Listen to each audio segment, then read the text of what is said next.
Hi hello welcome to Jams Fire cooking channel. இன்றைக்கி நம்ம சேனலில் வெஜிடபிள் பிரியாணி எப்படி செய்யலான்றதை பார்க்கலாம்.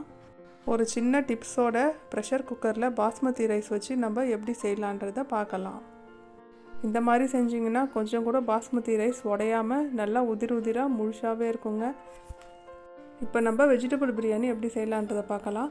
நான் 2 கப் பாஸ்மதி ரைஸ் எடுத்திருக்கேன். அதை அரை மணி நேரம் ஊற வச்சுக்க போகிறேன். நான் செய்கிறதுக்கு முன்னாடி நம்ம இஞ்சி பூண்டு பேஸ்ட் ரெடி பண்ணிக்கலாம். நான் ஒரு துண்டு இஞ்சி போட்டிருக்கேன். இஞ்சியை விட அதிகமாக பூண்டு சேர்த்துக்கோங்க, அப்போ தான் நல்லாயிருக்கும். அடுத்தது ஒரு பச்சை மிளகா சேர்த்து நம்ம அரைச்சிடலாம். இதெல்லாம் ரெடி பண்ணதுக்கப்புறம் நம்ம ப்ரெஷர் குக்கரில் 3 டேபிள் ஸ்பூன் எண்ணெய் விட்டுக்கலாம். அடுத்தது 1 டேபிள் ஸ்பூன் நெய் சேர்த்துக்கலாம். இப்போது ஸ்பைசஸ் எல்லாத்தையும் நம்ம சேர்த்துக்கலாம்.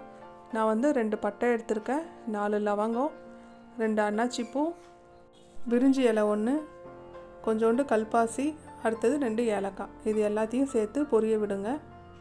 பொரிஞ்சதுக்கப்புறம் நம்ம வெங்காயம் சேர்த்துக்கலாம். நான் ஒரு 4 மீடியம் சைஸ் வெங்காயத்தை இந்த மாதிரி நீல வாக்கில் கட் பண்ணி வச்சுருக்கேன்.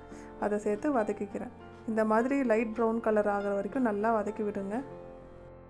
இப்போ அடுத்தது புதினா கொத்தமல்லி 2த்தையும் இந்த மாதிரி பொடியாக கட் பண்ணி இதில் சேர்த்து நல்லா வதக்கிடலாம்.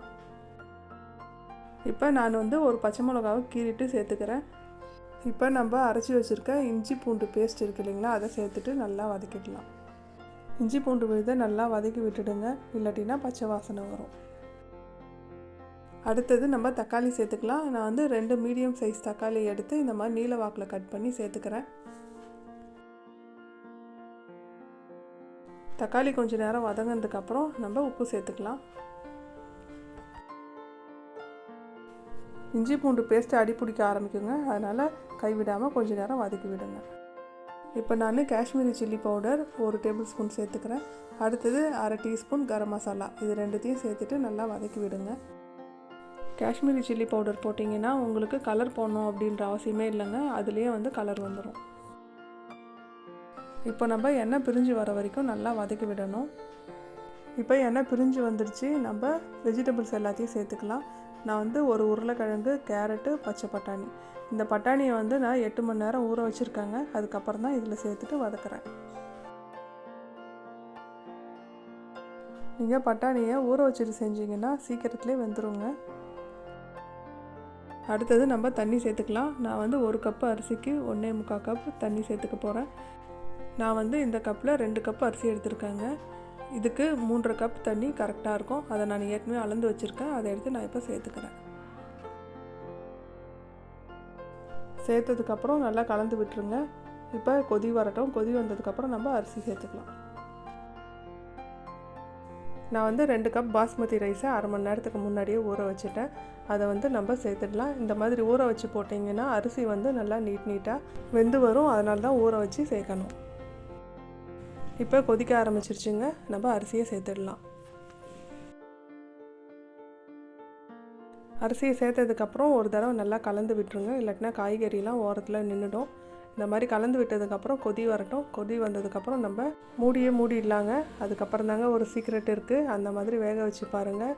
பாஸ்மதி ரைஸ் நல்லா சேமியா மாதிரி உதிராக வருங்க. கொதிச்சதுக்கப்புறம் ஒரு தடவை கலந்து விட்டுட்டு மூடுங்க, இல்லாட்டினா அடிப்பிடிக்க ஆரம்பிச்சிடும். இப்போ நான் குக்கரை மூடிட்டேங்க. குக்கர் மூடிட்டு விசில் போட்டாச்சு. விசில் போட்டதுக்கப்புறம் நம்ம ஸ்பீடாக ஃப்ளேம் வச்சு கொதிக்க வச்சிடணும் இது வரைக்கும். இப்போ அந்த ஃப்ளேமை ஃபுல்லுமே சிம்மில் வச்சிடலாம். சிம்மில் வச்சதுக்கப்புறம் ஒரே ஒரு விசில் வரணுங்க. ஒரு விசில் வந்ததுக்கப்புறம் நம்ம ஸ்டவ் ஆஃப் பண்ணிடலாம். இப்போ ஒரு விசில் வெந்துருச்சுங்க. உள்ளே இருக்க கேஸும் ரிலீஸ் ஆகிடுச்சு. இப்போ பாருங்கள், நான் உங்களுக்கு எடுத்துகிட்டு கிளறி காட்டுறேன். பாருங்கள், நல்லா உதிராக வந்திருக்கு. நல்லா பலன்னு இருக்குங்க. இப்போ சூடாக இருக்கிறதுனால கொஞ்சம் ஸ்டிக்கியாக இருக்க மாதிரி தெரியுது. இன்னும் கொஞ்சம் நேரத்தில் நீங்கள் எடுத்து பார்த்தீங்கன்னா நல்லா உதிராக இருக்கும். இப்போ பாருங்கள், நான் சொன்ன மாதிரி உதிராக இருக்குது. சேமியா மாதிரி நீட்டாக இருக்குது பாஸ்மதி ரைஸு. அதனால தாங்க நம்ம ஊற வச்சுருந்தோம் அரை மணி நேரம். அவ்வளவுதாங்க, வெஜிடபிள் ரைஸ் செஞ்சு முடிச்சிட்டோம்.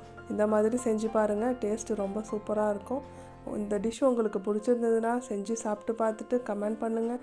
நம்ம ஜம்ஸ் ஃபயர் குக்கிங் சேனலுக்கு சப்ஸ்கிரைப் பண்ணுங்கள்.